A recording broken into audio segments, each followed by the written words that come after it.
J'ai vu le film 28 ans plus tard, le nouveau film de Danny Boyle, coécrit avec Alex Garland, et je te dis ce que j'en pense tout de suite. Alors déjà, j'ai trouvé quand même que c'était un troisième opus assez divertissant, assez solide en même temps quand on a Alex Garland en tant que scénariste qui revient après le premier opus.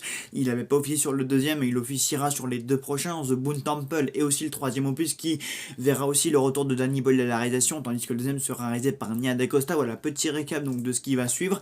Mais en tout cas, ce 28 ans plus tard, il est quand même très solide. Voilà, il y a quand même beaucoup de moments d'action, il y a quand même beaucoup de moments féroces. C'est un film quand même qui est très vénère mais en même temps très calme. Voilà, il est très exposant. Par contre, on sent quand même une démonstration dans la mise en scène. On sent qu'il y a eu des outils techniques qui ont été utilisés et notamment pas mal d'iPhone 15 Pro Max, etc. Bon, on en avait déjà parlé, mais finalement il s'avère que c'est quand même une technique plutôt solide qui donne lieu à des effets quand même assez réussis.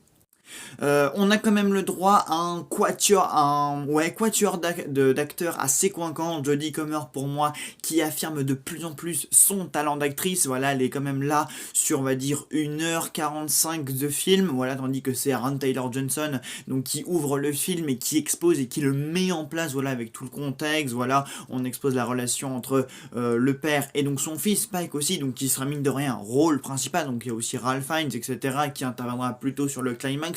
Ralph Fiennes c'est pareil, grosse révélation dans un rôle certes secondaire mais quand même important et quand même assez remarquable, c'est un rôle complètement incontemplant, on n'a pas l'habitude de le voir faire ça, mais en tout cas oui, solide divertissement, scénario quand même assez solide, personnage peut-être un peu sous-développé, peut-être, mais j'ai trouvé que, voilà, même s'il manque encore pas mal d'éléments pour étoffer un petit peu le scénario, on est quand même sur une atmosphère très développée, on est quand même sur des séquences avec des zombies, des attaques de zombies quand même assez vénère. Voilà, c'est quand même un film dur à regarder par moments. Voilà, on va sursauter, on va avoir peur. C'est un film qui nous fait peur, c'est un film qui nous effraie, c'est un film anxiogène, c'est un film clivant, c'est un film qui se met en place doucement, mais dès que c'est lancé, on attaque et voilà, on perd plus de temps et voilà, donc après on a tout ce périple entre voilà, donc la mère et son fils Spike, qui d'ailleurs ne figure même pas sur le fiche, je viens de m'en rendre compte, mais alors que bon, c'est quand même pour moi le point fort du film, c'est quand même ce périple finalement entre la mère et le fils, puisque finalement quand il y a Aaron Taylor Johnson, c'est quand même beaucoup plus long, c'est pas forcément intéressant, alors que quand il y a ce périple voilà qui arrive en seconde partie de film, on est beaucoup plus intéressé, on est beaucoup plus entraîné dans ce voyage et voilà.